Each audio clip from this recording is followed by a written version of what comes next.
body transformation ဖြစ်ဖို့ဆိုရင် tripod လိုပဲကျွန်တော်တို့ကတောက်တိုင်3ခုလိုတယ် nutrition ရယ် exercise ရယ် recovery ရယ် recovery အတွက်ကခမားအနေနဲ့အိတ်ဆက်မှုအရေးတွေကောင်းဖို့လိုတယ်ဒါပေမဲ့ခမားကညဘက်ကျရင်15မိနစ်ပဲပြီးရင်အိတ်တော့မှာဆိုပြီးတော့ဖုန်းကိုပုတ်တာဆိုတာကတကောင်ကြောတဲ့အထိပဲဆိုတော့အဲ့လိုညတွေခမားမှာဘလောက်တောင်ရှိနေပြီလဲရုံးစင်းလို့အိမ်ပြန်ရောက်တဲ့အခါပင်ပန်းပြီးတော့အိတ်ရာပေါ်မှာသွားပြီးလှဲချလိုက်တယ်အိတ်ချိန်တန်လို့အိတ်ချိန်ရောက်လို့မျက်လုံးမှိတ်ဖို့ကြတော့ခေါင်းထဲကအတွေးတွေကရက်လို့မရအောင်ဘာလို့လောက်ရမှန်းမသိအောင်ပြင်းနေလို့လားဒါမှမဟုတ်အုံနောက်ရဲ့ပတ်တန်ကြောင့်အချင်းပါနေလို့လားတော့မသိဘူးဖုန်းကိုကောက်ကင်လိုက်တယ် TikTok ထဲဝင်တယ်ပုတ်တယ်ဆွဲတယ် Facebook ကိုပြန်ရောက်သွားတယ် Reels တွေပုတ်တယ်အဲ့ချိန်တွေကကြောကုန်ဒီညမှာခမရတွေးကောင်းတွေးလိုက်မယ်ငါတနေကုန်အလုပ်မှာပြင်ပန်းထားတာညဘက်အိတ်ခန်လေးဖုန်းပုတ်ပြီးအနားယူတာဖြစ်တဲ့မှာတယ်ဆိုပြီးတော့ပေါ့ဒါပေမဲ့ခမရသိထားမှာကအဲ့ဒါအနားယူတာမဟုတ်ဘူးเนาะကျွန်တော်တို့ရဲ့အုံနောက်ထဲကိုအမိုက်တွေဒလက်ဆက်တွန်ချတယ်လို့မျိုးဒုက္ခပေးနေတာဒီနေ့ဗီဒီယိုမှာညဘက်အိတ်ချိန်ကြော်တဲ့အထိဖုန်းပုတ်နေတဲ့အကျင့်ဆိုးကိုကျွန်တော်တို့ well power မလိုဘဲနဲ့ဘယ်လိုဖျက်ဆီးမလဲဆိုတာကို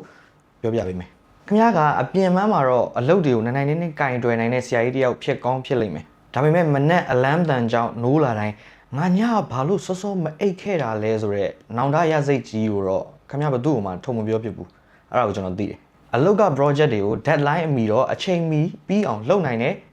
ညဘက်အိတ်ချိန် deadline ရောက်လို့ဖုန်းကိုလက်ကချပြီးအိတ်ရမယ်ဆိုတာကြတော့ခင်ဗျားကိုမထိန်ချုပ်နိုင်ဘူးအဲ့ဒါဘာဖြစ်လို့လဲဆိုတော့ခင်ဗျားကဖုန်းပို့ရင်ရလာတဲ့ယာယီပျော်ရွှင်မှုတွေမှာသွားပြီးပိတ်မိနေတာငါဒီနေ့ဖုန်းမပုတ်ဘူးစောစောအိတ်မယ်လို့တနိဋ္ဌာန်ချပြီးတော့စိတ်အားတင်းထားရုံနဲ့ဒီထောင်ချောက်ကနေလွတ်မြောက်နိုင်ဖို့မလွယ်ဘူးမနက်6နာရီအလန်းမြည်တာနဲ့အိတ်မုံစုံမွားဖြစ်မနေပဲခန္ဓာကိုယ်ကလန်းဆန်းပေါ့ပါစွာနဲ့နိုးထားခြင်းတယ်ညဘက်ရောက်ရင်လေ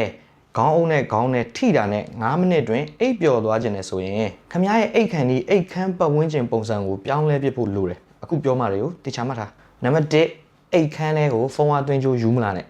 ကတင်ဘေးမှာဖုန်းအားသွင်းတတ်တဲ့အကျင့်ကညဘက်မအိတ်ပဲနဲ့ဖုန်းပုတ်ဖြစ်နေအောင်ခမကိုဖိတ်ခေါ်နေတဲ့အဓိကတရခံဖုန်းသုံးရင်းနဲ့အိတ်ချင်လာတဲ့ခါကျရင်အိတ်လိုက်မှာပေါ့ဆိုပြီးတော့မတွေးနဲ့ဘာကြောင့်လဲဆိုတော့ဖုန်းကနေထွက်တဲ့ blue light ကခမရဲ့အိတ်ချင်စိတ်ကိုဖြစ်စေတဲ့ melatonin hormone ထွက်ရှိမှုကိုအတားအဆီးဖြစ်စေတယ်အနှောက်အယှက်ပေးတယ်ခမတော်တော်နဲ့အိတ်ပျော်ဖို့ခက်ခဲလိမ့်မယ်နံပါတ်3မနှက်ဖြန်ရုံးပိတ်ရဖြစ်လို့တညတလေလောက်လေးဖုန်းပုတ်မိတာ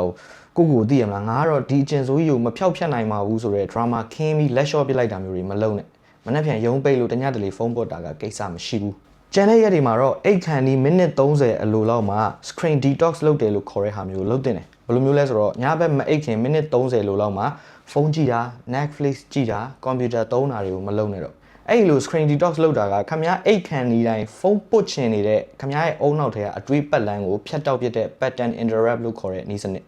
ဖုန်းအသွင်းတာကိုကတင်နဲ့အဝေးဆုံးမှာထားပါဖုန်းကိုထယူဖို့အတွက်ခန္ဓာကိုယ်ကအိတ်ရာတွေကနေထပြီးတော့ယူရမယ်အကွာအဝေးမှာထားလိုက်တာကအလိုလျောက်ဖုန်းကိုကောက်ကင်ပြီးတော့အမြဲတမ်းဖုန်းပုတ်နေတဲ့အလေးကျင့်ကိုအများကြီးပို့ပြီးတော့တားဆီးပေးတယ်ခေါင်းထဲမှာအတွေးတွေအရန်ရှုပ်နေလို့အိတ်မပြောဘူးဆိုရင်စာအုပ်တုပ်ကိုယူလိုက်ခေါင်းထဲကခမားရဲ့အမိုက်လိုအတွေးတွေအကုန်လုံးအဲ့ဒီစာအုပ်ပေါ်မှာရေးချလိုက်9မိနစ်လောက်အချိန်ပေးုံနဲ့ခမားရဲ့စိတ်တွေပေါ့ပါပြီးအိတ်ပျော်ဖို့အတွက်အများကြီးထောက်ကူဖြစ်စေတယ်ညဘက်ဖုန်းပုတ်ပြီးရတဲ့အရာကြီးပျော်ရွှင်မှုကခမားနောက်တစ်နေ့မှာအိတ်ရေးပြက်လို့ရမယ်ပင်ပန်းမှုနဲ့လဲလှယ်ဖို့တန်းရလားဆိုတာကိုပြန်စဉ်းစားအလုပ်မှာတော့ deadline တွေကိုနိုင်နေနဲ့ကျွမ်းကျင်ကင်တွယ်နိုင်နေဆိုရင်ညဘက်မှာဖုန်းချပြဖို့မိနစ်30စနစ်တစ်ခုတိဆောက်ရတာအရန်မခက်ခဲပါဘူးမနက်ခင်းတစ်ခုမှာပေါ်ပါလန်းဆန်းတဲ့နိုးထမှုဖြစ်ဖို့ဆိုတာကညဘက်မအိတ်ခင်နိုင်ဝက်လောက်အလိုမှာဖုန်း power clock လေးကိုပိတ်လိုက်တဲ့ဆုံးဖြတ်ချက်တစ်ခုကနေစပါတယ်ခင်ဗျားရဲ့ lifestyle ကိုစနစ်တကျ reset လုပ်ဖို့ home tone blueprint home based fitness ကို follow လုပ်ထားပါဒီဗီဒီယိုကခင်ဗျားအတွက်အကျိုးရှိစေတယ်ဆိုရင်ခင်ဗျားရဲ့မိတ်ဆွေတွေအတွက်ပါ share သွားပေးဖို့မြတ်တာရက်ခံချင်ပါတယ်ကဲမိတ်ဆွေဒီနေ့ညခင်ဗျားဂရေမော်ရောက်ရင်ဖုန်းပို့အောင်မလားဒါမှမဟုတ်နိုင်ဝက်လောက်အလိုမှာဖုန်း power clock လေးကိုပိတ်ပြီးတော့ခက်လန်းမှာထားခဲ့မလားကျေးဇူးတင်ပါတယ်ကျွန်တော်စီတူတယ်မှာရေလုံလောက်အောင်တောက်ဖို့မမေ့နဲ့